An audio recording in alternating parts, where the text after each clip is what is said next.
Bueno, vamos a hablar de detección e identificación de anticuerpos irregulares. Ante todo, tenemos que saber que podemos encontrar estos anticuerpos irregulares en diferentes situaciones. Esto es, durante la pesquisa, ya sea en donantes, en embarazadas, en pacientes con clínica de anemia hemolítica, durante las pruebas de compatibilidad pretransfusionales o en las pruebas de compatibilidad conyugal.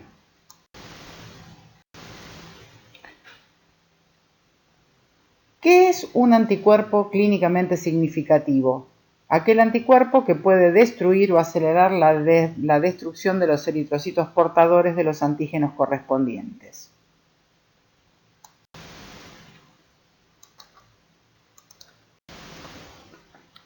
Una vez que detectamos un anticuerpo irregular en el suero de un paciente, es imperioso identificarlo.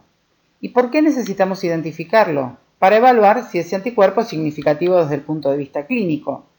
Como hemos dicho, no todas las especificidades de los anticuerpos irregulares están relacionadas con alguna patología. Por tanto, saber que un paciente tiene un anticuerpo irregular no es sinónimo de asociar ese anticuerpo a una entidad clínica. Otra de las causas por las cuales es importante identificarlos es para poder seleccionar el medio más sensible a la hora de buscar sangre compatible.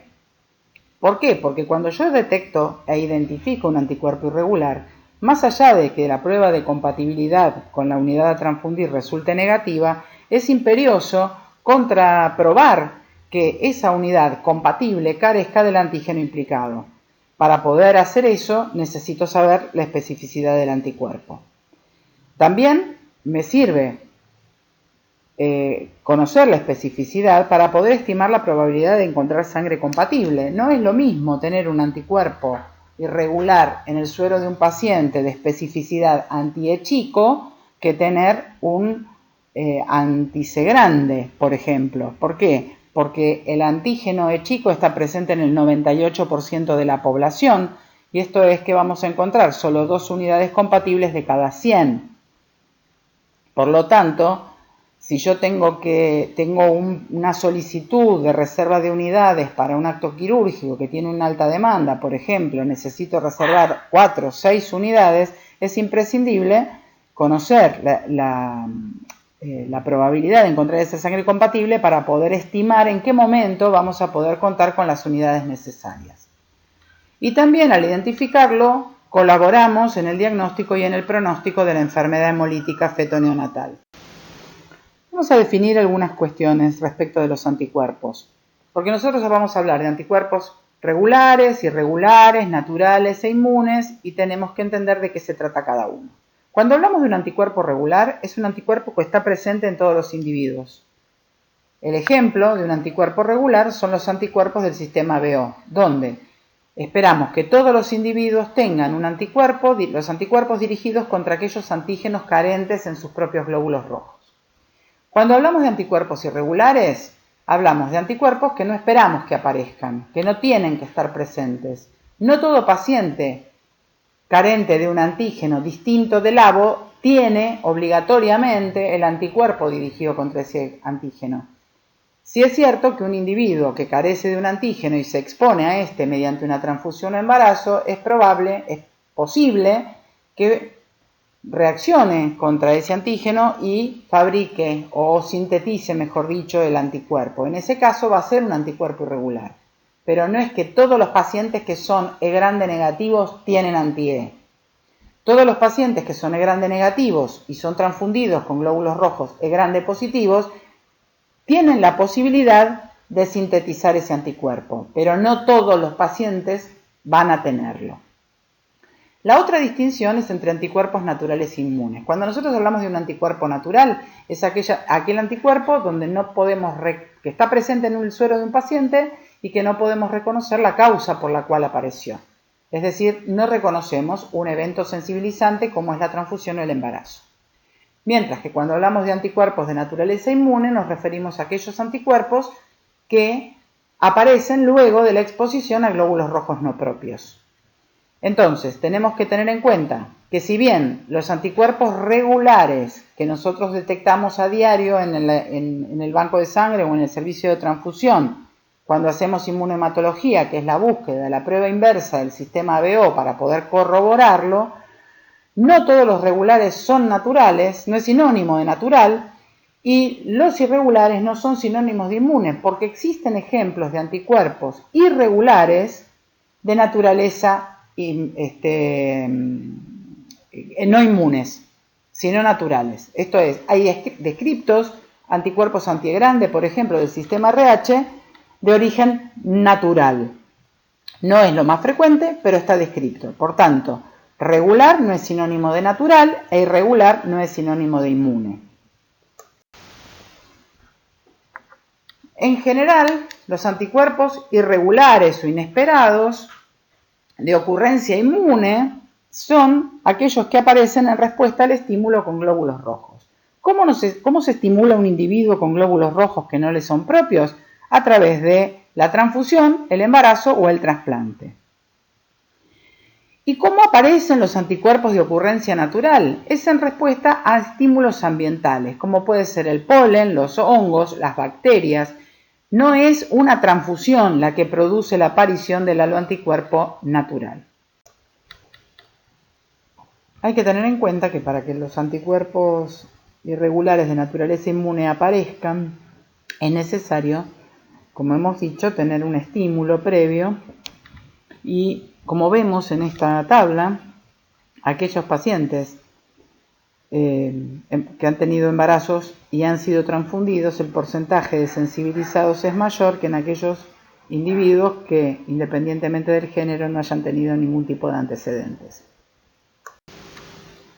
Bueno, a continuación vamos a hablar sobre qué tipo de reactivos se utilizan para hacer la detección e identificación de anticuerpos y recordar cómo es la técnica y la manera de hacer una correcta interpretación de los resultados que se obtienen.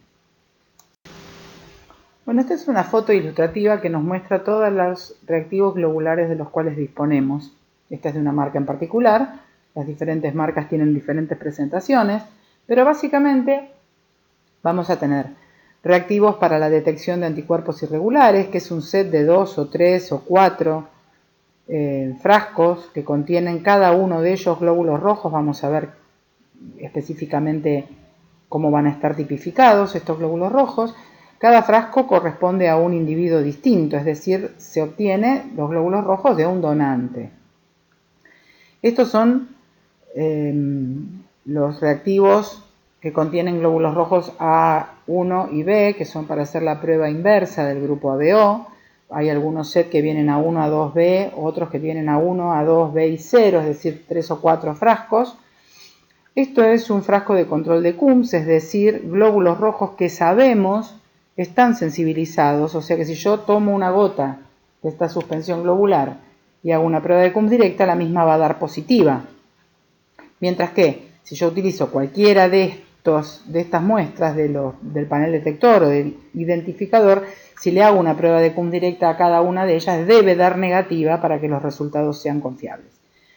Bueno, esto es lo que utilizamos para hacer la prueba del control de Coombs. Y aquí vemos un panel identificador que, como ven, son 11 frasquitos, 12 en esta presentación porque trae una muestra de sangre de cordón umbilical. No todos los fabricantes la traen. Si nosotros no tenemos paneles que traigan esta célula, debemos conseguirla de alguna manera. Y vamos a ver cómo está configurado, cómo está hecho esto. Cada frasco que vimos va a contener una suspensión globular de un individuo determinado, o sea, de un donante. Las suspensiones van a estar a una concentración distinta, dependiendo si vamos a trabajar en gel, en el test de microtipificación en gel, donde se trabaja con una suspensión globular al 0,8%, o la técnica en tubo, que trabaja con una suspensión globular al 3%. Cada frasco debe estar tipificado al menos para los siguientes antígenos: los del RH, los 5 que conocemos, Lewis, Kell, Duffy, Kidd, MNS, P. En general se manufactura con donantes diferentes cada lote y cada lote se mantiene viable por 45 días. Nosotros recibimos esos paneles, se compran por una suscripción anual y recibimos los paneles mensualmente con un vencimiento de 28 días aproximadamente. Aquí vemos un panel selector de otra marca distinta de la que les mostré en principio, donde vemos la célula 1 y 2, que están, para los detectores se utilizan números romanos, donde vemos que la sangre, los glóbulos rojos que están contenidos en este frasco corresponden a este donante y tienen este fenotipo RH. Cada lote se acompaña de una grilla, de un antigrama, de este papelito que viene inserto en el lote, donde nos dice cuál es la configuración antigénica de cada uno de los frascos que componen el lote. ¿Puedo yo utilizar un pool de glóbulos rojos para hacer una prueba de detección de anticuerpos irregulares? La respuesta es definitivamente no. ¿Y por qué? Porque la probabilidad de que yo encuentre en ese pool representado una determinada especificidad va a depender de la frecuencia de aparición de ese antígeno en la población general. Y vamos a poner un ejemplo. ¿Qué pasa con los glóbulos rojos KEL positivos? Normalmente en la población general, más o menos en nuestro país, tenemos el porcentaje de KEL positivos es de aproximadamente un 9%. Es decir, que esperamos que aproximadamente una muestra de cada 10 tenga antígeno KEL. Si yo realizo un pool, digamos de 3 muestras, insisto, esto no es aconsejable, esto es a modo de entender por qué no podemos utilizar un pool. La probabilidad de que el antígeno KEL esté presente es en 1 de cada 3 pools y todavía nos va a sobrar un glóbulo rojo más o uno más. ¿Qué quiere decir con esto? Que si yo utilizara este pool para detectar los anticuerpos irregulares, siendo el anticuerpo anti-KEL, así como también el anticuerpo anti-E grande, los dos anticuerpos que con mayor frecuencia se encuentran, voy a fallar 2 de cada 3 veces para encontrar el anticuerpo. Hay otro punto importante a tener en cuenta en un pool, que es el hecho de que si yo mezclo más de una población celular en un frasco, en un tubo, la cantidad de antígeno determinado que yo aporte, si el pool es de 2, va a ser la mitad, si el pool es de 3, va a ser un tercio. Es decir, que la representación de ese antígeno, aún en la mejor de los 3 pools, que sería este, que es el que porta el antígeno KEL, solamente un tercio de las células que componen esa gota de pool va a tener antígeno KEL y por lo tanto esto va a disminuir sustancialmente la sensibilidad de la prueba. Bueno, y como hemos dicho en la clase anterior, la técnica por excelencia que se utiliza para la detección de anticuerpos irregulares es la técnica de salina antiglobulina, que fue descrita en el año 1945, como hemos dicho, por Kunz, Murrat y Reis, que lo que logró es entender que la sensibilización de los glóbulos rojos por anticuerpos puede ser detectada por la adición del suero antiglobulina humana, y que este método se aplica para la detección e identificación de anticuerpos y para las pruebas de compatibilidad pretransfusionales. Rápidamente vamos a repasar la técnica de prueba de Coombs indirecta, donde vamos a colocar en un tubo una gota de suspensión globular al 3%, colocar 2 gotas del suero en estudio, vamos a hacer agitar esa mezcla, centrifugarla y leerla. Para centrifugarlo vamos a hacer una centrifugación de 1000 G durante 15 segundos. Vamos a leer esa muestra. Luego vamos a colocar esa muestra, anotamos los resultados y colocamos la muestra en un baño termostático a 37 grados durante 30 minutos. Luego de pasar ese tiempo, centrifugamos y leemos. Vamos a hacer 3 lavados con solución fisiológica. Agregaremos, descartando el sobrenadante en el último lavado. Luego de esto, agregamos 2 gotas de suero de Coombs. Centrifugamos, leemos y en las muestras que nos den negativas vamos a agregar la gota de control de Coombs, que como dijimos es una gota de suspensión globular que conocemos, es prueba de Coombs directa positiva, es decir, está sensibilizado y de esa manera vamos a poder determinar si los lavados fueron bien hechos, si el suero de Coombs no está inactivado y esperamos que el resultado al agregar esa gota de suero de control de Coombs, nos dé la determinación positiva. Una técnica adecuadamente hecha, los resultados que obtenemos ahora necesitamos interpretarlos, porque en inmunohematología las pruebas, todas, es mezclar un suero con glóbulos rojos, ya sea un suero conocido o los glóbulos rojos conocidos y un suero problema. De cualquier forma, la evidencia de esa reacción la vamos a ver con una aglutinación. Y la aglutinación la podemos ver en diferentes fases, ¿sí?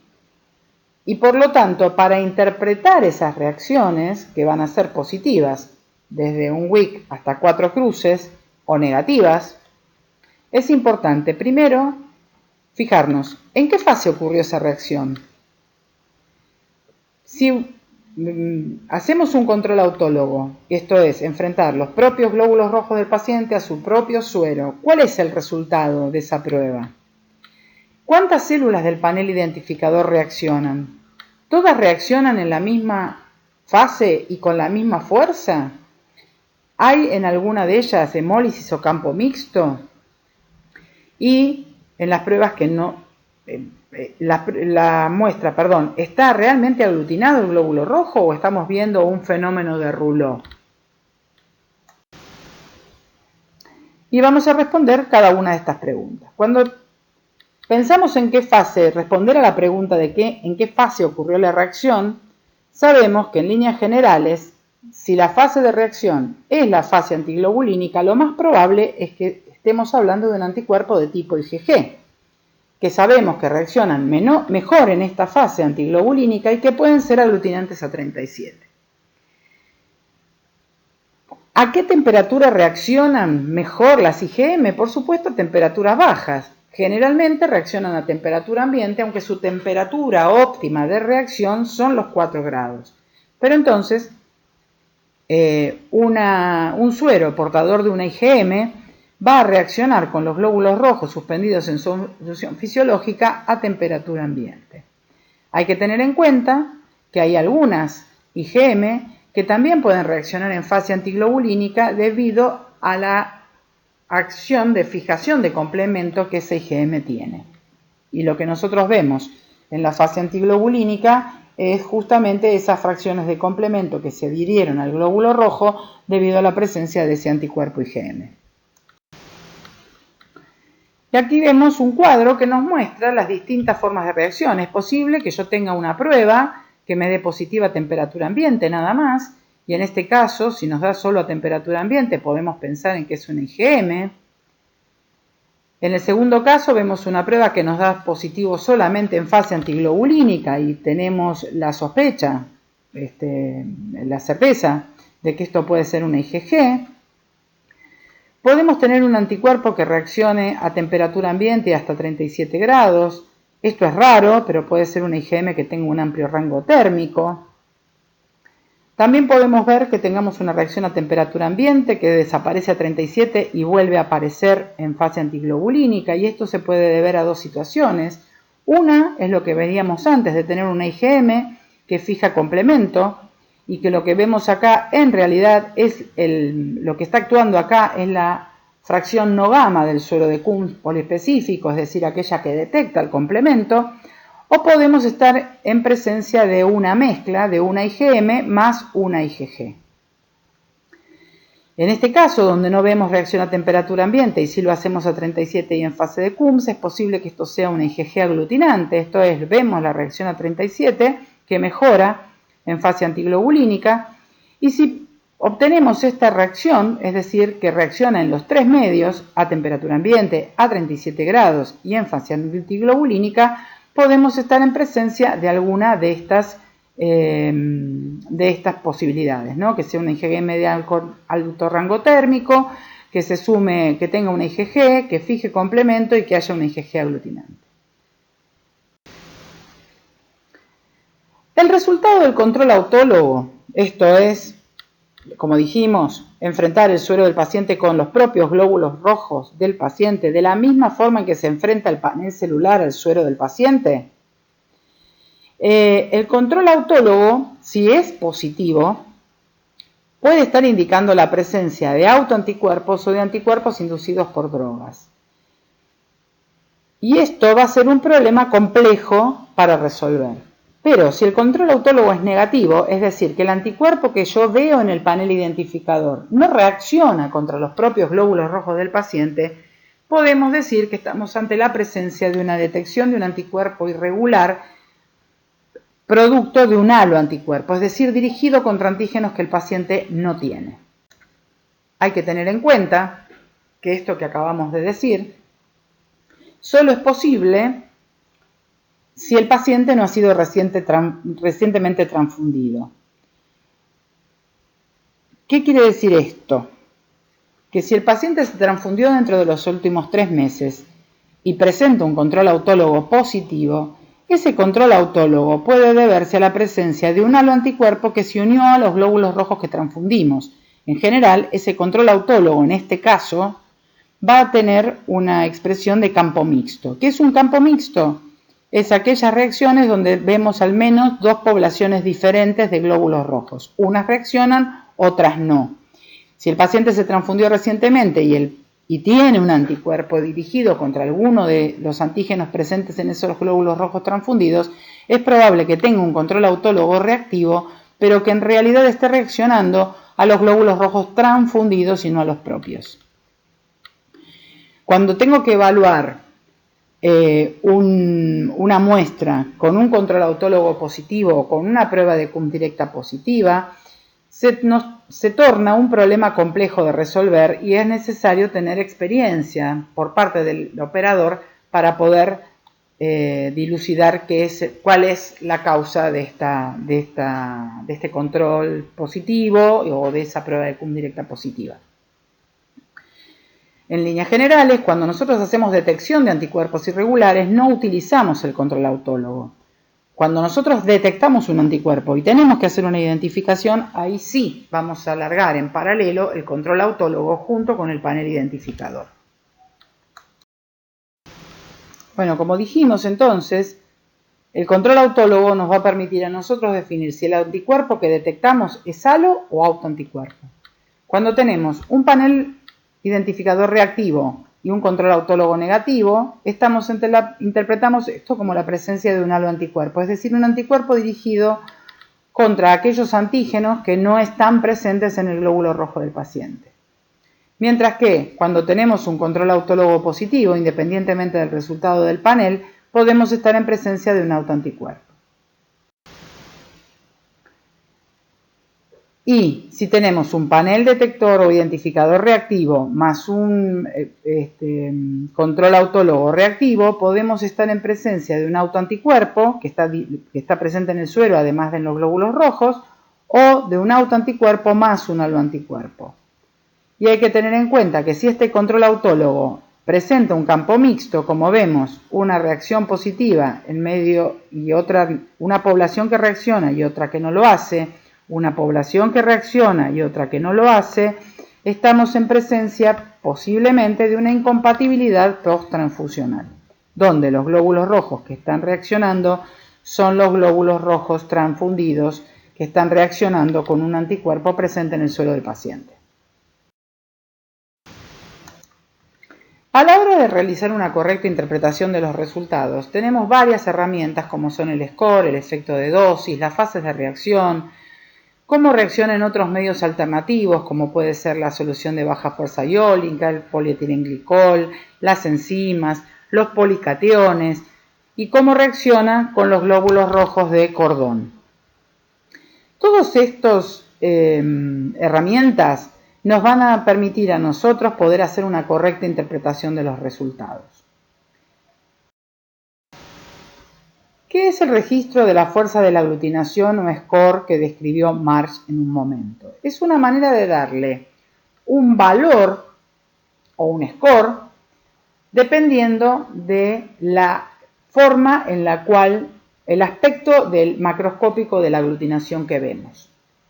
Nosotros habitualmente definimos las aglutinaciones por cruces que van desde el más menos o débil o muy débil hasta las 4 cruces o el negativo. Lo que hizo Marsh fue darle un puntaje a las reacciones dependiendo del aspecto que daban. Es decir, una reacción de 4 cruces para Marsh tiene un score de 12, una reacción de 3 cruces, y decir que la aglutinación en las 4 cruces es completa y hay un solo bloque aglutinado, esos son 4 cruces. Una reacción de 3 cruces, son 1 o 2 bloques grandes y Marsh le dio un score de 10. Cuando hablamos de 2 cruces decimos varios aglutinatos grandes y Marsh le dio 8 a ese score. Cuando tenemos muchos aglutinatos pequeños se define como una cruz y le dio un score de 5. Cuando hay un débil granulado en una suspensión celular se lo define como más menos y Marsh le otorgó un score de 3. Y si hay una suspensión celular con algún aglutinato mínimo lo definimos como débil o weak y este score Marsh le dio 2 puntos, mientras que si hay una suspensión celular que no tiene ningún aglutinato, que se interpreta como negativo, el puntaje es de 0. ¿Por qué me interesa el título y el score? En general, el score lo utilizamos cuando hacemos titulaciones. Y podemos ver que acá tenemos 2 muestras distintas, ¿sí? La muestra 1 y la muestra 2, que el suero sin diluir muestra una reacción de 4 cruces y por lo tanto ambos tienen el mismo score. Pero cuando hacemos una dilución de estas 2 muestras, vamos a ver que hay una muestra, la muestra número 1, tiene un título menor y un score menor, mientras que la muestra 2 tiene un título más alto y un score más alto. La diferencia de título está hablando de la capacidad que tenemos de diluir esa muestra y que todavía continúe reaccionando. En general, las titulaciones va a bajar la cuantía de las cruces paulatinamente en las distintas diluciones. En este caso vemos la diferencia, que la primera muestra tiene un título de 8, porque es el título, se fija viendo cuál es la dilución a la cual se observa la última aglutinación. En este caso, el último tubo aglutinado es el tubo que está diluido en 8 y por lo tanto se define el título como en 8. Mientras que la muestra 2, el título es de 128 porque la última reacción positiva la vemos en la dilución 128. Si yo sumo 12 más 10 más 8, ¿sí? De acuerdo a lo que Marsh propone, la sumatoria de esto me va a dar 35. La sumatoria de estas cruces me va a dar 81. Esta diferencia de score es importante porque como vamos a ver cuando veamos enfermedad hemolítica feto-neonatal, para seguir a una embarazada sensibilizada, nosotros vamos a utilizar titulaciones seriadas mensuales. Y una manera de saber si un título está subiendo o no, a veces antes de que el título aumente en 1 o 2 diluciones, lo primero que aumenta es el score. Por lo tanto, tiene mucha importancia conocer esto porque nos permite medir, digamos, la potencia del anticuerpo que estamos viendo.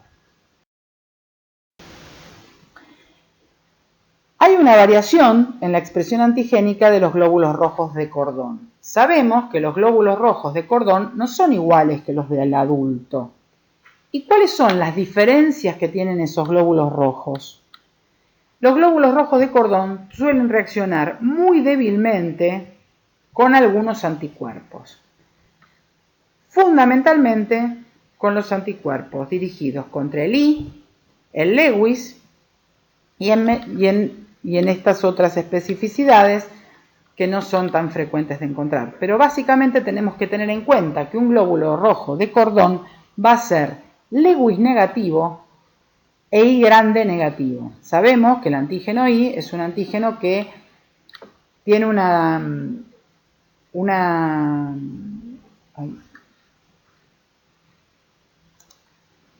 que el antígeno I varía desde la forma neonatal, fetal y neonatal, hasta la edad adulta. Todos los recién nacidos, todas las muestras de sangre de cordón son I grande negativas. Y ese antígeno va variando y va, durante el desarrollo postnatal, va a cambiar, a hacer que todos los adultos, lo que pasa con todos los adultos, que somos todos I grande positivos, salvo honrosas excepciones y muy raras. Por lo tanto, el uso de la muestra de sangre de cordón a mí me va a permitir dilucidar si un anticuerpo que reacciona 4 cruces con todas las células del panel de adultos a temperatura ambiente o a 4 grados y no lo hace con las células de cordón, me va a permitir identificar a ese anticuerpo como un anticuerpo anti-I grande. Otra herramienta para la interpretación es poder mirar cuántas células reaccionan, si todas reaccionan con la misma fuerza y si todas reaccionan en la misma fase. ¿Cuándo yo voy a sospechar que el anticuerpo que estoy viendo es un anticuerpo único dirigido contra un antígeno presente en algunas células del panel? Cuando todas las células que porten ese antígeno reaccionan en la misma fase y con la misma intensidad. ¿Cuándo pienso que puede haber más de un anticuerpo irregular, o sea, una mezcla de anticuerpos? Cuando hay algunas células que difieren en la reacción, tanto en la intensidad como en los diferentes medios. Y voy a sospechar, como hemos dicho, la presencia de un autoanticuerpo cuando tenemos un autocontrol positivo. También podemos ver, sobre todo esto en las pruebas en tubo, si vemos hemólisis o campo mixto, que hay algunas especificidades de anticuerpos que lo pueden producir.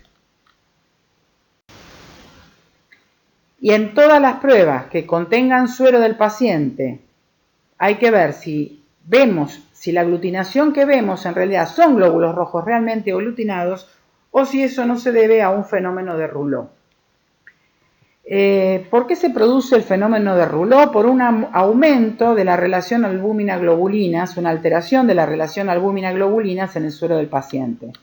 Esto se puede deber a la presencia de una patología como es el mieloma múltiple, a la presencia de expansores plasmáticos como es el Dextran o el GES, sustancias que se utilizan en la reanimación en el primer momento en un shock hipovolémico, donde en estas situaciones la concentración proteica del suero es grande, está aumentada, y esa concentración proteica aumentada hace que los glóbulos rojos se apilen como monedas, eso es el fenómeno de Rouleau, y por lo tanto veamos una pseudoaglutinación que solamente la vamos a ver mientras que el suero esté presente en la mezcla. Es decir, que yo lo voy a ver en la reacción a temperatura ambiente o a 37 grados, pero cuando yo hago la fase antiglobulínica de la prueba, como para agregar el suero de Coombs tuve que hacer los 3 lavados, y con esos 3 lavados me deshice del plasma, y al deshacerme del plasma pierdo también esa proteína anómala que está dando vueltas, no interfiere el fenómeno de Rouleau para las pruebas en fase antiglobulínica, tanto para la detección como la identificación de anticuerpos. Vamos a recordar qué es el efecto de dosis. Sabemos, el efecto de dosis es una capacidad que tienen los anticuerpos de reaccionar mejor o exclusivamente con aquellos glóbulos rojos que muestran una doble dosis del antígeno, es decir, que son homocigotos para esa característica. En el ejemplo, vemos una célula DAFI A y B, o sea, un glóbulo rojo que porta ambos antígenos, el DAFI A y el DAFI B, y a la derecha vemos una célula que porta solamente antígenos DAFI A, es decir, que es homocigota para el DAFI A. ¿Qué puede ocurrir? ¿Por qué es importante tener en cuenta esto? Porque los sistemas de antígenos eritrocitarios, ya vamos a ver cuáles no, pero en general muestran el efecto de dosis. Esto es, que el anticuerpo puede reaccionar mejor con la célula homocigota que con la heterocigota, y lo que es peor, hay algunos ejemplos de anticuerpos que muestran efecto de dosis y que solamente reaccionan con la célula que es portadora de doble dosis del antígeno. Es decir, que la diferencia de reactividad que vemos acá de 2 a 4 cruces no se debe a que este tubo del panel tiene dos especificidades de anticuerpos, sino a la diferencia de que esta célula tiene mayor cantidad de antígeno hacia el cual está dirigido el anticuerpo. Un panel ideal debe tener glóbulos rojos que tengan expresión homocigota para la mayor cantidad de antígenos posibles, aquellos que expresen efecto de dosis. Para que el efecto de dosis se defina, necesitamos que haya dos genes, dos alelos antitéticos que actúen sobre una misma sustancia para expresarse en la membrana del glóbulo rojo. ¿Qué antígenos del panel celular no expresan efecto de dosis con sus respectivos anticuerpos? Aquellos que no tienen en su conformación la presencia de dos genes antitéticos, que van a ser estas tres especificidades: el Lewis, el I y el P. Para que un individuo sea Lewis A y Lewis B, no son dos especificidades antitéticas como sí lo son el DAFI A y el DAFI B, el KID A y el KID B. Para que un individuo sea Lewis A, necesita tener el gen Lewis y carecer del gen secretor. Esto es el 20% de la población. Por lo tanto, si un individuo tiene gen Lewis y no tiene gen secretor, va a expresar Lewis A. Mientras que si el individuo tiene gen Lewis y tiene gen secretor, va a expresar Lewis B. El I también está comandado por un único gen, que es el gen I. La diferencia entre el I grande y I chico, como hemos dicho, es el desarrollo durante el postnatal de ese antígeno I pequeño que va mutando hacia el I grande en el adulto. Lo mismo ocurre para el sistema P, donde existe un único gen, que es el gen P. Entonces, estas tres especificidades no muestran efecto de dosis. El resto, todas por definición, lo muestran. Como todos los métodos que utilizamos, existen limitaciones a esta prueba. Y una fundamental es la relación suero-células.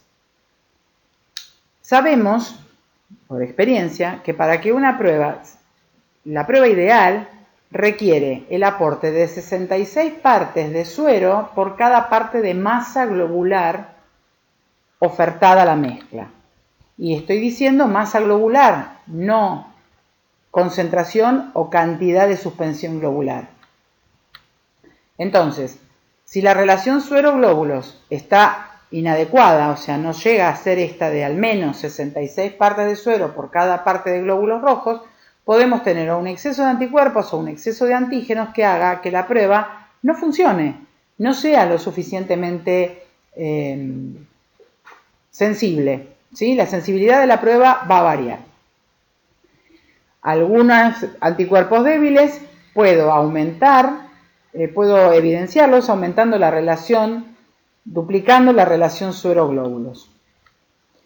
Otra limitante es la temperatura. Si yo no incubo a la temperatura correcta para el anticuerpo que detecté, puede ocurrir que no lo vea. Si yo meto los tubos en un baño termostático y ese baño termostático no está controlado y en lugar de estar a 37 grados está a temperatura ambiente o a 18 o a 20, puedo yo incubarlo media hora creyendo que estoy incubando a 37 cuando en realidad estoy incubando una menor temperatura y por lo tanto voy a tener una reacción falso-negativa.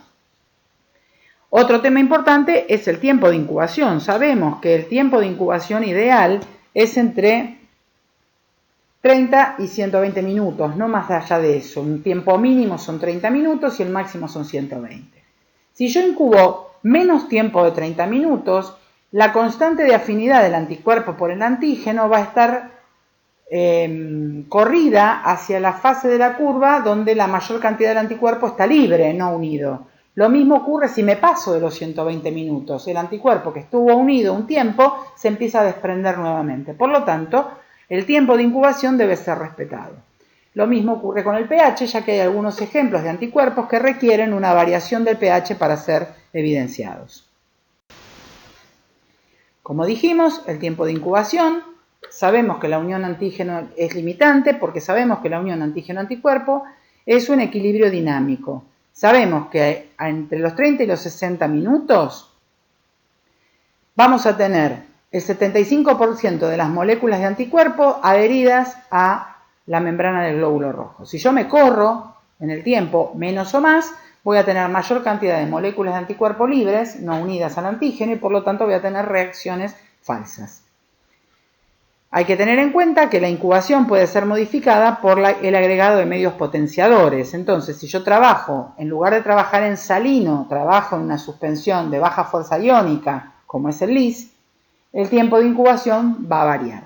Y quiero redundar en esto y decirles que siempre que ustedes trabajen en el laboratorio es imprescindible que lean los insertos de todos los reactivos. Además de conocer perfectamente la técnica y saber qué estamos haciendo, se requiere conocer con qué estamos trabajando. O sea, el fabricante en el inserto del reactivo nos va a decir cuáles son las mejores condiciones para que ese anticuerpo funcione, para que ese reactivo funcione. No podemos soslayar este dato, tenemos que tenerlo en cuenta.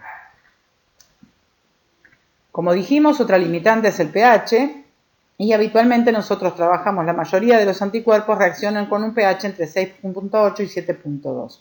Puede haber algunos ejemplos de especificidades anti-M, de anticuerpos anti-M, que reaccionan mejor con un pH ácido. Por lo tanto, debemos tenerlo en cuenta, no es para que acidifiquemos la mezcla cada vez que hacemos una prueba, pero hay que tenerlo en cuenta cuando los resultados no son consistentes. Como dijimos, realizar una correcta interpretación de los resultados de la identificación es fundamental para no cometer errores a la hora de la transfusión. Por lo tanto, cuando yo realizo la identificación de anticuerpos, tengo que tener, y digo, este anticuerpo es un no importa, X, tengo que tener certeza de que lo que estoy diciendo es así, porque ese anticuerpo, que yo digo hoy es un anti-X, obliga a todo aquel que venga después de mí a transfundir a los pacientes con el antígeno X negativo. Esto es, entonces, que la correcta interpretación del resultado de la identificación es fundamental. ¿Y qué vamos a hacer? Dijimos que cuando hacemos una identificación vamos a utilizar el control autólogo. Entonces, vamos a ver qué pasa con el control autólogo. Después vamos a hacer una exclusión. Después vamos a ver esos resultados, cuáles fueron. Una vez que hicimos la exclusión, veremos cómo hacemos la inclusión. Vamos a tipificar los glóbulos rojos del paciente y vamos a calcular el error. Vamos a partir ahora de la base de que vamos a hablar de muestras que tienen autocontrol negativo, esto es, o control autólogo negativo, esto es entonces la interpretación de haloanticuerpos. Bueno, lo primero que tenemos que hacer es realizar una exclusión. ¿Qué quiere decir que yo voy a excluir una especificidad? Si la muestra, para hacer esto lo que yo tengo que tener en cuenta es que voy a utilizar las células que me dan un resultado negativo en todas las fases en las cuales la enfrenté, y esa célula que me da un resultado negativo voy a compararla con los antígenos que están presentes en cada tubo. Ahora lo vamos a ver. Respondiéndome a la pregunta que es la siguiente. Si esta muestra de este suero de mi paciente, que me da negativa con este tubo, fuese portador de un anticuerpo anti-D, por ejemplo, ¿cómo tendría que dar con una célula que tiene el antígeno D presente? Tiene que darme positiva. Entonces, si yo estoy usando la célula que me dio un resultado negativo, desde luego el anti-D queda excluido en este caso. ¿Sí? Entonces, excluimos las especificidades que no son responsables de la reactividad observada, vemos las células con resultados negativos en todas las fases, y los antígenos presentes en las células que no reaccionaron no son el blanco del anticuerpo presente en el suero. Y aquí es importante, por eso está remarcado en mayúscula, atenernos al efecto de dosis. ¿Por qué? Porque para hacer una correcta exclusión yo tengo que hacerlo con una célula que sea homocigota para cada característica. Ahora lo vamos a ver más adelante. Una vez que hicimos la exclusión, van a quedar una serie de anticuerpos que pueden estar presentes. Entonces vamos a mirar ahora sí la clave de reacción para ver si esa clave coincide con alguna de las especificidades no excluidas. De ser así, incluimos esa clave evaluando los resultados obtenidos y comparando con la clave para cada especificidad. Después de esto, voy a tener que tipificar los glóbulos rojos del paciente para asegurarme que carece de esos antígenos. El ejemplo, digo, esto es un anti-D. Bueno, tengo que tipificar los glóbulos rojos del paciente para ver si es D negativo. Para que el paciente tenga un anti-D, debe ser D negativo, porque estamos hablando de una muestra con un autocontrol negativo. Después que hacemos todo esto, tenemos que calcular el error. ¿Qué es calcular el error? Es utilizar un método científico estadístico para ver que los resultados que yo obtengo y que definen que este anticuerpo es de una especificidad X, lo sean porque realmente el anticuerpo es de esa especificidad y no por el solo mero hecho del azar. Para calcular el error utilizamos una tabla de doble entrada o tabla de 2×2 de Fisher o tabla de Fisher que calcula los niveles de probabilidad.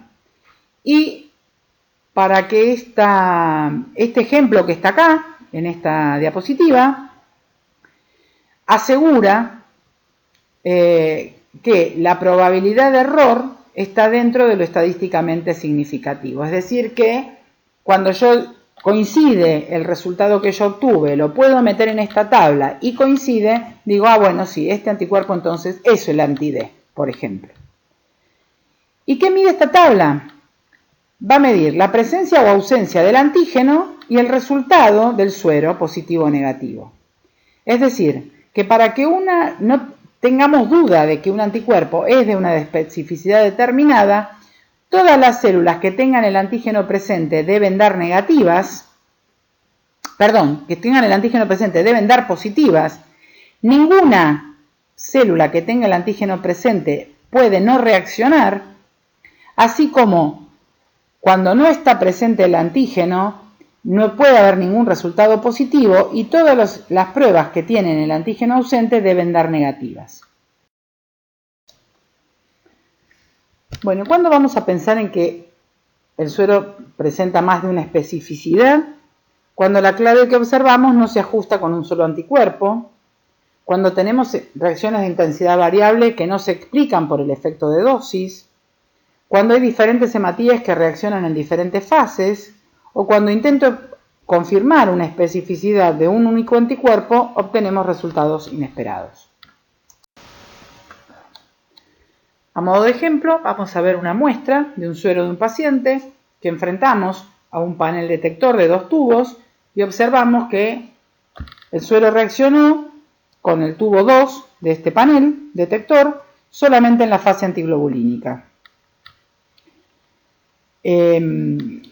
Lo vamos a ver con más detalle, pero para que tengamos una idea, si yo tengo que hacer una correcta identificación, voy a empezar por la exclusión. Habitualmente no la hacemos con el panel detector, pero estas células también nos sirven para sumarlas al identificador para poder hacer una correcta identificación, ¿sí? Una interpretación del resultado. Solamente con esto ya podemos descartar varias especificidades. ¿Y de qué forma? Si me fijo el resultado negativo y me voy a hacer la pregunta. Si este anticuerpo que tiene el suero de este paciente fuese un anti-D, ¿cómo tendría que haber dado con la célula número 1? Debería haber dado positiva, pero como dio negativa, digo, bueno, no es un anti-D y por lo tanto voy a tachar con una línea esta especificidad. Me hago la misma pregunta para la segunda especificidad. Si esto fuese un anti-C grande, tendría que haber dado positivo y no lo dio, entonces lo tacho. Si esto fuese un E grande, ¿cómo tendría que haber dado? Negativo y dio negativo, entonces el E grande sigue en juego, lo mismo que el C chico, no así el L chico, CW, Kel, Chelano, Dafia. Si el Dafi B queda, puede ser. El KID A queda excluido, no así el KID B, ni el P, ni el Lewis B, ni el S grande. Atención con esto, porque si bien la reacción es negativa y uno puede decir excluyo estos dos, no puedo excluirlos porque la cantidad de antígeno M y N que porta esta célula es poca. Es una célula heterocigota para estas características. Por lo tanto, esta reacción negativa puede deberse a que el anticuerpo, este anticuerpo, solamente detecta los glóbulos rojos que son homocigotas. Entonces tengo que tener en cuenta esto, ¿sí? Ya lo vamos a ver con más detalle. Como dijimos, después de hacer un panel detector y si encontramos una muestra positiva, tenemos que hacer un panel identificador. Y vamos a ver, en este caso, que hicimos el panel identificador, enfrentamos el suero a glóbulos rojos a temperatura nativos, a temperatura ambiente 37 en fase antiglobulínica, y también utilizamos glóbulos rojos papainizados o enzimatizados, ¿sí? Que esto también es una buena herramienta para la identificación, e incluimos un autocontrol, que como vemos el autocontrol ha sido negativo en todas las fases, por lo tanto esto descarta la presencia de un autoanticuerpo. Como vemos, solamente 2 células han reaccionado y podemos ver que hay una diferencia en la reactividad entre la célula del tubo, la célula 3 y la 5, que esta reactividad en estas dos se potencia a la reactividad máxima en fase en enzimas, y con esto nos está dando algunas ideas de qué anticuerpo puede ser el que esté en juego. Si nosotros lo que corresponde hacer es la correcta exclusión, ya vamos a ver con otro caso, ¿sí? Y una vez que hacemos la exclusión, vamos a ver qué especificidad queda incluida y vamos a tratar de buscar cuál es la clave que coincida con esto. De todas las especificidades que hay en este panel, la única clave que coincide con esto, con este patrón de reactividad, es la presencia de la especificidad anti-E grande. ¿Por qué? Está dando positivo en el tubo 3 y en el tubo 5. Observando esto, podemos entender a qué se debe la diferencia de reactividad de las 3 cruces del tubo 3 a la cruz del tubo 5. Si nos fijamos, el glóbulo rojo del tubo 3 es un glóbulo rojo que es homocigota para el E grande, porque es E grande positivo, E chico negativo, es decir, que tiene una doble dosis de antígeno E grande, mientras que el tubo 5 es heterocigota porque porta el E grande y también porta el E chico, por lo tanto la cantidad de antígeno que le oferta el anticuerpo es menor. Y esto explica la diferencia de reactividad entre un tubo y el otro. El hecho de que no se hayan sumado ninguna otra reactividad y haya potenciado la reacción de los tubos del método enzimático también nos habla a favor de que este anticuerpo puede ser del RH. Bueno, aquí vemos otro caso de otro paciente, enfrentamos el suero al panel identificador, asumimos el autocontrol como negativo y vemos la reacción de ese suero, que vemos que reacciona en fase antiglobulínica y en fase con glóbulos rojos enzimatizados. Vemos que a temperatura ambiente, a 37, no vemos ninguna reacción y que existe una diferencia de reactividad entre el tubo 3 y el resto y que todas las reacciones que vemos en fase antiglobulínica mejoraron cuando usamos células enzimatizadas. Entonces vamos a iniciar esto por lo primero que tenemos que hacer, que es la exclusión, y esto es tomar un tubo que nos da negativo y ver cómo es la reacción, preguntarnos, mejor dicho, contestar la pregunta para ir excluyendo esas especificidades que no pueden ser. Y esto es que si esto fuese un anti-D, por ejemplo, tomo el primer tubo que da negativo y me pregunto, si este anticuerpo que está acá fuese un anti-D, ¿cómo tendría que haber dado con este tubo 1? Debería haber dado positivo. Como dio negativo, porque de esa forma hago las exclusiones, puedo tachar la especificidad. Me pregunto lo mismo para el C grande, para el E chico, para el CW. Entonces, el tubo que da negativo va a excluir aquellas especificidades que den positivas. ¿Todas de la misma manera? No. Atención, que cuando yo encuentro una célula que es heterocigota, debo marcar de alguna forma que esta exclusión no es hecha con la mejor célula posible. Por lo tanto, voy a utilizar una línea punteada para excluir aquellos casos en los cuales el anticuerpo que estoy excluyendo muestra efecto de dosis y la célula en cuestión es heterocigota para las características. Terminado con el primer tubo, voy a seguir con el segundo tubo que dé negativo y voy a hacer la misma pregunta y responderla de la misma forma. Como vemos, ¿sí? Terminado esto, ¿sí? Podemos encontrar que hay algunas especificidades que no fueron excluidas, que no fueron tachadas, por lo tanto están no excluidas.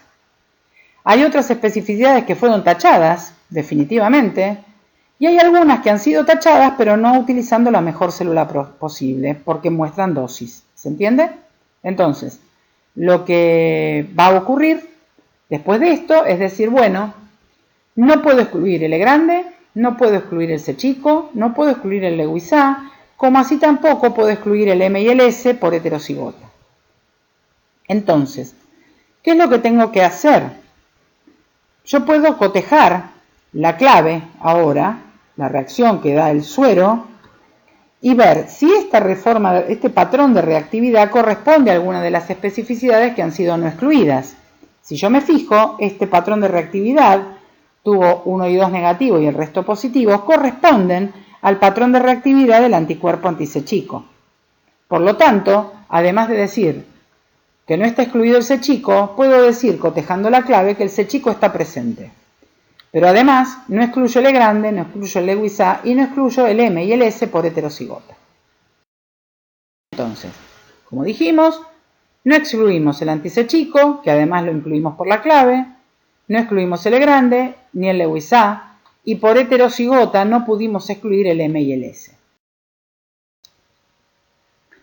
Bueno, la inclusión de clave, como hemos dicho, corresponde a la especificidad del panel C chico. Cuando tipificamos los glóbulos rojos del paciente, encontramos que el paciente carece del antígeno C chico, es decir, que es R1, R1, carece del C chico, carece del E grande. Y acá hay que tener en cuenta algo. Cuando yo encuentro un anticuerpo anti-C chico, muchas veces resulta imposible separar la especificidad de grande, porque para ello tenemos que utilizar una célula adicional especial que no lo conseguimos fácilmente. Pero hay que tener en cuenta que un paciente que es R1, R1 y que tiene un anti-C chico, puede también tener un anti-E grande acompañándolo. Y es de buena práctica. Y si no lo tiene hoy, es probable que lo fabrique en un plazo corto. Por lo tanto, es de buena práctica utilizar para transfundir a este paciente, que definimos que tiene un anti-C chico, utilizar células igual al fenotipo del paciente, es decir, carentes de grande y carentes de C chico, es decir, células R1, R1. Para poder descartar las otras especificidades que quedaron no excluidas, el Lewis, el M y el S, voy a tener que utilizar entonces glóbulos rojos R1, R1, ¿sí? Es decir, sin C chico, sin E grande, distintos, varias células R1, R1. Una que sea negativa, solo positiva para el Lewis, negativa para el M, negativa para el S. Otra que sea R1, R1, negativa para el Lewis A, positiva para el M, y usar una célula homocigota para el M y negativa para el S. Y una tercera célula que sea R1, R1, negativa para el Lewis A, negativa para el M y homocigota para el S grande. Si yo testeo el suero con esos 3 juegos de células y el resultado es negativo, puedo decir que este individuo solamente tiene el anti-C chico y la sospecha del anti-E grande, pero carece del anticuerpo. No pudimos definir que esté presente el Lewis A, el M y el S. Otra forma, cuando tengo una mezcla de anticuerpos y si tengo reactivos en el servicio, lo que puedo hacer es tipificar ampliadamente a ese paciente. Es decir, en este caso, tipificarlo para el Lewis, tipificarlo para el M y para el S. Si el paciente tiene esos antígenos en la membrana, desestimo la presencia del anticuerpo porque, como dijimos, estamos hablando de un paciente con un autocontrol negativo. Bueno, aquí vamos a ver otro caso que, como podemos observar, encontramos que hay diferentes reacciones en diferentes medios. Por ejemplo, hay una reacción a temperatura ambiente que desaparece a 37, que no se ve tampoco en fase antiglobulínica. En fase antiglobulínica se ve otra reacción distinta. Y por último, en enzimas aparece una aparente combinación de la reactividad en temperatura ambiente a 37 grados. Para empezar, como habíamos dicho, lo primero que tenemos que hacer es encontrar cuáles son los tubos que dieron negativos a fin de que esos tubos sean los que vayamos a utilizar para hacer la exclusión. Bueno, entonces vamos a comenzar por el primer tubo y hacer la misma pregunta que decíamos antes. Si mi resultado es negativo y esto fuera un anti-D, debería haber dado positivo, por lo tanto podemos excluirlo. Lo mismo para el C grande, lo mismo para el E chico, el CW, el chelano, DAFIA, KIDA, Lewis B. Nuevamente estamos utilizando una célula que es heterocigota para el M y el N, por lo tanto acá la exclusión será con línea de puntos, tomando nota entonces de que no es la mejor célula para excluir ninguna de las dos especificidades y por lo tanto deberíamos recurrir a células adicionales para poder definir esto. Así como también es negativa, digamos, hay que excluir la especificidad de ese chico. Vamos al segundo tubo que nos da negativo, que es el tubo 4 en este caso, y vamos a hacernos la misma pregunta y ahora van a ver que como da negativo y no vamos a excluir el tubo, el anti-D en este caso, sí excluimos el C, pero ahora también por heterocigota, porque esta célula no tiene C grande y tiene C pequeño, excluimos el E chico, el chelano. Lo mismo va a ocurrir con el DAFI, porque también es un sistema que muestra efecto de dosis, por tanto vamos a excluirlo como heterocigota, el KID-B, el P. Nuevamente el M y el N quedan excluidos solo por heterocigota, lo mismo que el S grande. Continuamos con la otra célula negativa, que es la número 7, y vamos a excluir entonces el C chico, ahora sí, como homocigota, porque no tenemos C grande en esta célula, el E chico, el chelano, el DAFI-A, el KID-B, el Lewis B. Ahora sí, el N se excluye con esta célula que es homocigota y por supuesto no podemos excluir ninguna de estas dos porque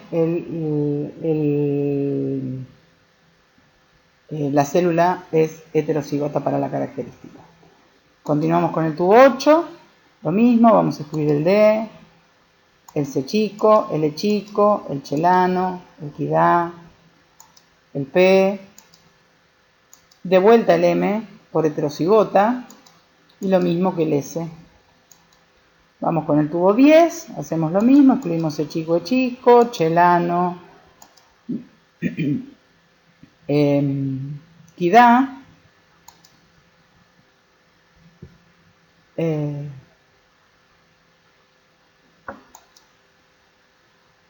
ahora sí, usamos una célula que nos va a permitir excluir el M, porque es una célula heterocigota, y estas dos.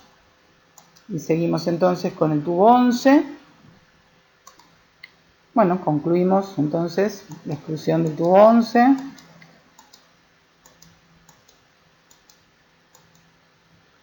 Bueno, concluido esto, ahora nos queda ver, en principio, vamos a ver cuáles son los anticuerpos que quedaron no excluidos. E grande, KEL, Lewis A y el S por heterocigota. Si nos fijamos y tratamos de encontrar una clave que coincida con alguna de estas, con esta especificidad, vamos a ver que no hay ninguna que coincida perfectamente. Y si vemos ahora de los anticuerpos no excluidos cuáles son los que reaccionan a temperatura ambiente, como el Lewis, podemos observar que la clave que vemos a temperatura ambiente corresponde al Lewis A que no ha sido excluido con este método. Por lo tanto, quedaron no excluidos el E grande, el KEL y el Lewis A, y no excluidos por heterocigota el S grande. Dijimos que el Lewis está confirmado por la reacción a temperatura ambiente, mientras que como la clave no coincide con ninguno, si nosotros nos fijamos, la clave puede ser la sumatoria de las dos especificidades, anti-E grande y anti-K. Por supuesto que para excluir el S lo que vamos a necesitar es utilizar una célula adicional que sea homocigota para el S y negativa para estos tres antígenos. Bueno, vamos con este caso, que podemos observar que la única reacción que vemos en la fase antiglobulínica, que hay una diferencia de reactividad entre una célula y otras, que este anticuerpo no se ve en temperatura ambiente ni a 37 y tampoco con las células tratadas con enzimas, es decir que pertenecerá a un sistema cuya expresión se vea removida por el tratamiento enzimático. Con esos datos vamos a empezar, como siempre, a hacer la exclusión con el tubo negativo en todas las fases y si bien vamos a hacer la exclusión completa, tenemos que tener en cuenta que esta falta de reactividad en enzimas descarta la posibilidad de que sean anticuerpos dentro del sistema RH, KID, P y Lewis. Por lo tanto, las especificidades que quedan aún en danza son las del DAFI y las del sistema MNS. Hacemos la pregunta de rigor y hacemos la exclusión. No me voy a detener en esto para no perder tiempo. ¿Sí? Recuerden siempre la célula heterocigota, marcarla con línea punteada. Continuamos con el segundo tubo. Acá es una célula heterocigota, también la marcamos con línea punteada. ¿Sí? Continuamos. Lo mismo para el M y el N. ¿Sí? Son células heterocigotas para ambas características. Continuamos con el otro tubo. Excluimos el chico. Es heterocigota para el S. Vamos con la que sigue. Vemos que volvemos a no poder excluir por homocigota el S y el S. Vamos con la otra célula. Hacemos exactamente lo mismo.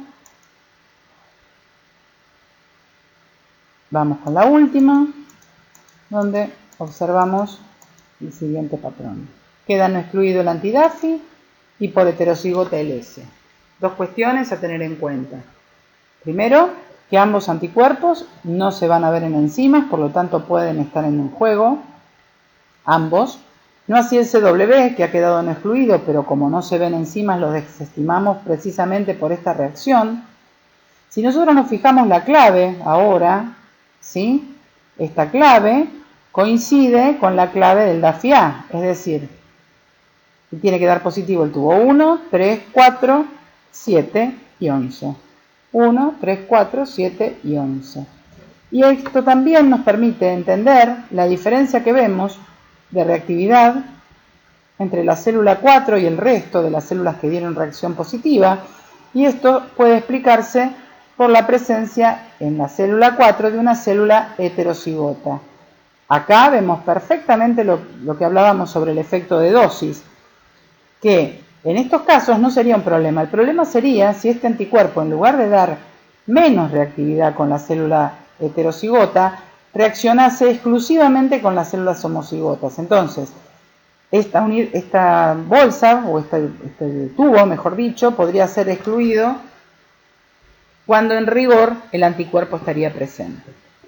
Por supuesto, nos queda también como heterocigota la célula S pequeña, con lo cual deberíamos conseguir, para descartarlo, una célula DAFI-A negativa, homocigota para el S chico y ver cómo reacciona. Si esa célula reacciona, entendemos entonces que están los dos anticuerpos. Si esa célula no reacciona, podemos confirmar la presencia del DAFI-A. Entonces, no excluimos el DAFI-A y no excluimos el S pequeño por heterocigota. Lo que podemos hacer es tipificar los glóbulos rojos del paciente para ver cómo es su estatus para el DAFI. En este caso, el paciente debe ser DAFI-A negativo. Bueno, vamos con el último, creo, donde vemos también que hay una reactividad en fase antiglobulínica, que solamente 2 tubos con una reactividad bastante baja, pero vemos que en enzimas aparece algo más. Entonces, como siempre, buscamos el primer tubo que tenga reacción negativa en todos los medios y hacemos la exclusión. ¿Sí? el otro tubo que es negativo en todos los medios. Hacemos la exclusión. El tubo 9 ahora, excluimos con ese tubo. Y el 11, último tubo, vamos a excluir con este. Terminado, vamos a ver que han quedado sin excluir el anticuerpo anti-grande, el anticuerpo anti-Kell, el anticuerpo anti-KIT B y por hetero. Bueno, como vimos, quedaron excluidos el anti-grande, el anti-Kell y el anti-KIT B, y no excluidos por heterocigota el anti-N y el anti-S. Ahora, volvemos a ver la grilla del panel en la próxima para entender un poquito qué es lo que ocurrió.